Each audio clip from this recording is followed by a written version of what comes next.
I may now invite Ishwar Puri, who is the Senior Vice President of Research and Innovation here at USC, and also Paul Smaldino, who is the Associate Professor of Cognitive and Information Science at UC Merced. 7.5 minutes, okay. So when I lived in Chicago, there was a TV station called WGH, which used to do restaurant reviews. And the reviewer used to go to restaurants and rate the restaurants on food and circus. And so as a discussant, I must say that we got some intellectual food, but we also got some very interesting circus. So I'll give high marks on both counts. It was a very interesting talk to follow.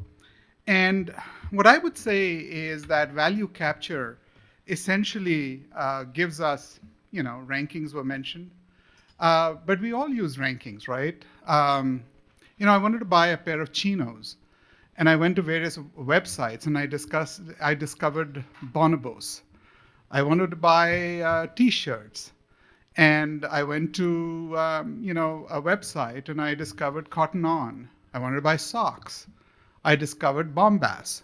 And so I wanted to buy briefs, and I discovered Max Zeldin. I mean, these are things that I wouldn't have discovered if I hadn't known about these rankings. And anyone today on the web can find these rankings. So the rankings can be useful, but I think I also agree that rankings can be, and I'll use the word corrupting.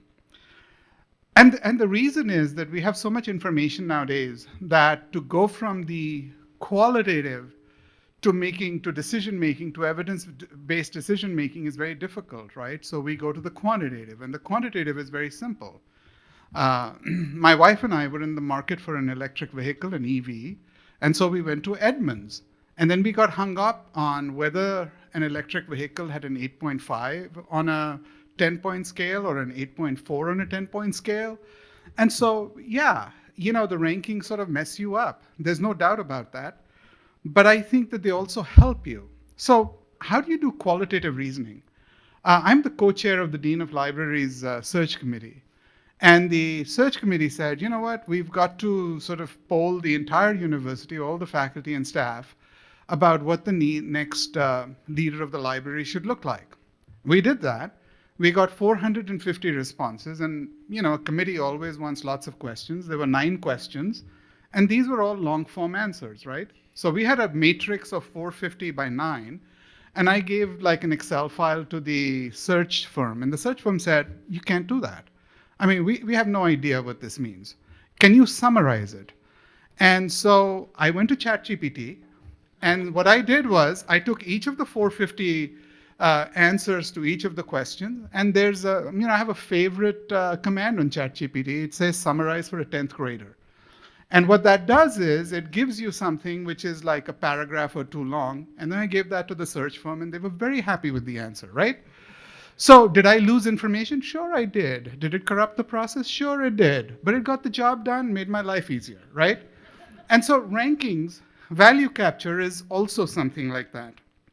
I will say that value capture leads to status as well. So when we think about rankings, sometimes we think of our bubble, the United States, US News and World Report.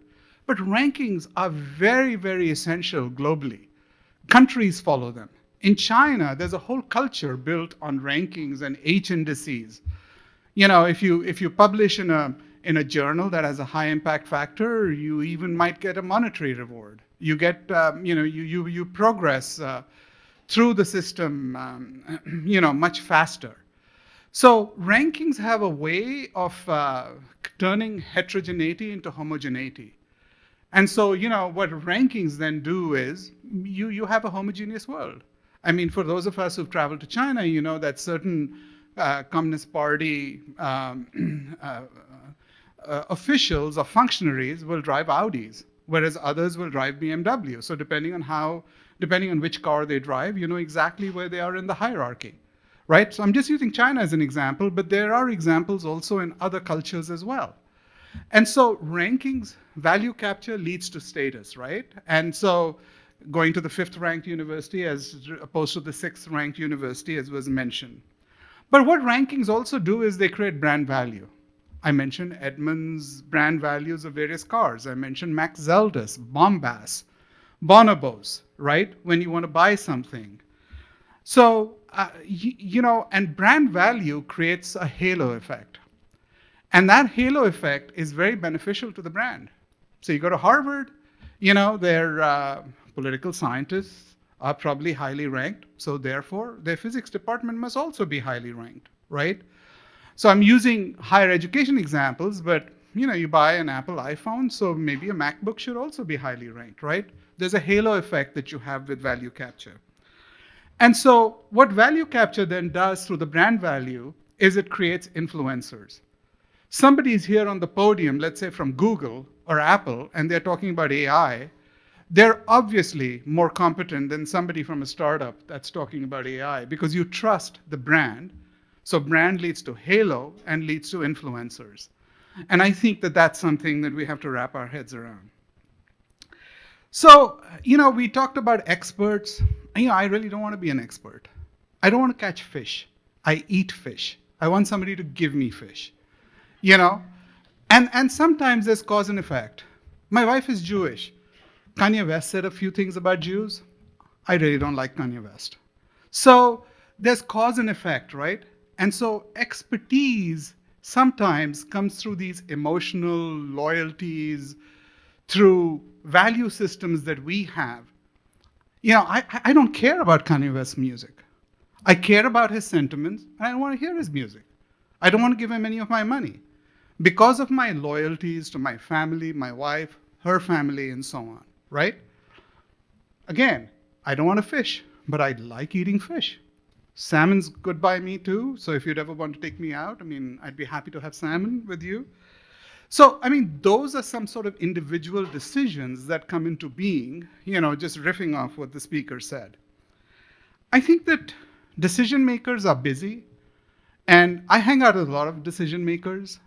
Some of them are busy and they're lazy. So for them to do evidence-based decision making, they need something. And value capture provides us with that something. So is there a cost to value capture? Certainly. But I think there's also an opportunity cost that we miss when we don't consider value capture, right? So what value capture does is, whether you like it or not, and whether you like the definition or not, it drives productivity. You give me a number, and I can make a decision whether A is better than B. And it drives my productivity because it allows me to do 7 other things that I wouldn't have had I gone down the rabbit hole of capturing that value. So finally, what I would say, and I don't want to overstep my time, is that there were musical references. The musical reference I'll give to you is from a group called John McLaughlin and Shakti. So they have a song. Look it up on Spotify, Pandora. It has a very long title. It's called What Need Have I for This? What Need Have I for That? I am dancing at the feet of my Lord. All is bliss, all is bliss. It dates me. It's a song from the 1980s. But I think that, if you don't have need for this, or if you don't have a need for that, if you're dancing at the feet of your Lord, and if all is bliss, you need somebody else to make the decisions for you. So thank you very much. So I noticed the clock says 7 minutes, and I said I have 7 minutes last night to Ari, and he said it's 7.5. So that's the title of my talk. So I expect the extra 30 seconds. Thanks for letting me be here and inviting me to talk about this. I don't know. Green triangle. Next slide. I don't see a green triangle. Oh, that's where the green triangle is. Yeah. Okay, I thought I would try to put a different perspective on values and value capture. So let's talk about this. I just got too lazy to do like reveals animation, so it's all there at once. But so I think values are heuristics, right?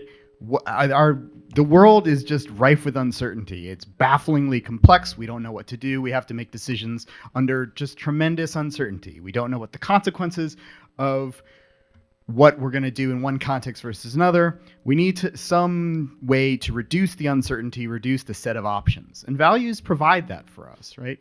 If I have lots of information about what might happen or what might not, but I don't know which is better, I have a value that I can rely on and say, well, this is the thing I care about most, so that's how I'll weight my decision making.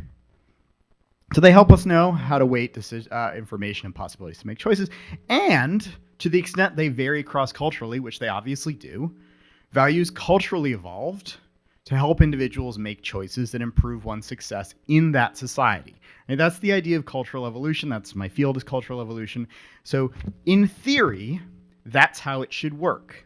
And when you have, in our distant past, let's say 20,000 years ago, when we were living in fairly homogeneous societies where there were pretty standard norms and ways of behaving in a particular environment, having a shared set of values makes a lot of sense, and allowing those values to evolve to be adaptive for that society makes sense. But now we live in tremendously complex, diverse, cosmopolitan, globalized societies, and we have so much uncertainty, and we don't know what values to have. So I work in cultural evolution. I think like the sort of great book of cultural evolution is Boyd and Richardson, 85, Culture and the Evolutionary Process. I think it's like one of the most important books in social science ever.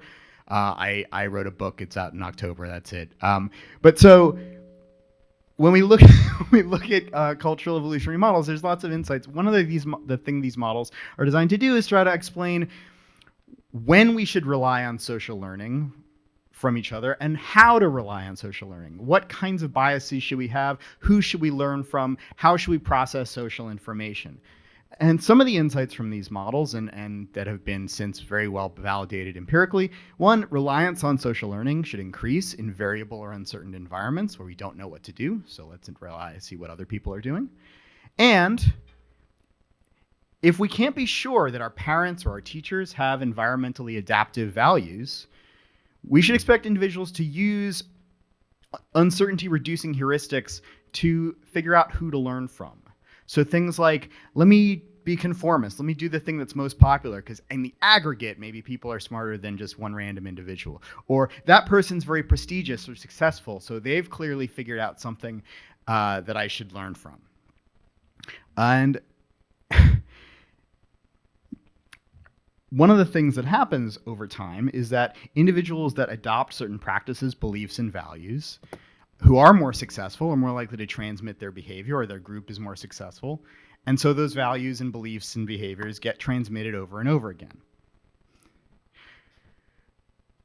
This is sort of the basic logic of evolution. Right? This is an example many people have seen. This is the pepper moth, very common in the UK. Pre-industrial revolution, most of these moths were white with sort of pepperiness around them, and occasionally there were some almost black dark variants. And the white variant was much more common. And that's because the trees that they mostly hung out on were white or very close to white.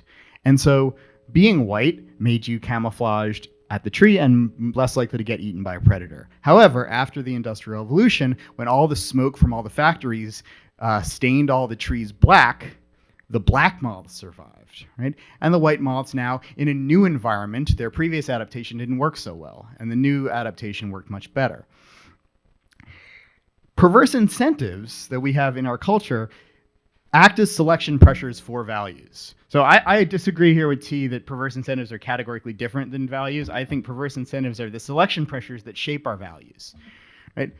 So there are non-random filters for who becomes successful and who exerts influence. And if certain values lead to success under particular incentives, we're going to select for those values. People with those values are likely to continue on and pass on their information. This is I wrote a paper with Richard McElreath about this in 2016 called The Natural Selection of Bad Science, about how promoting using metrics like publication quantity and impact factor would select for research practices that A, led to the degradation of research quality and more false positives, but also we speculated in the paper with some evidence that this could also select directly for misunderstanding about things like statistical practices and causal reasoning, because people who understand those things really well are likely to be more careful about their work, and the people who misunderstand how research works and how statistics work are more likely to make bold, unsubstantiated claims and therefore get success in this particular landscape, right? This may explain some decades of failure. People like Jacob Cohen and Paul Meehl in the 60s were like, you're not understanding p-values, you're not understanding statistical power, you got to improve these things. And 4 or 5 decades later, 6 decades later, those problems are still persistent. And one possible explanation for this is that the people who understood those things weren't selected for, right? Didn't pass on that understanding. So, when is value capture most harmful, right? Well, cultural evolutionists think a lot about time scale, right? The time scale of cultural evolution is much faster than genetic evolution. That's one of the reasons why we can be so successful and adapt to many, many different environments, is we can adapt culture way faster than we can adapt genes. But within that, right, different aspects of cultural evolution happen faster or slower. And so if the time scale for the selection pressure shaping our values is much slower than the time scale at which those values do societal and individual harm, then we have a problem. And I have 0 time. I don't know what we can do, but I'll just say the last thing is in shaping our cultural institutions, which to the extent that we can, I don't know, we should attempt to form an awareness of the kinds of values for which they're likely to select and work toward incentivizing ones that make the world one we want to live in. So thanks.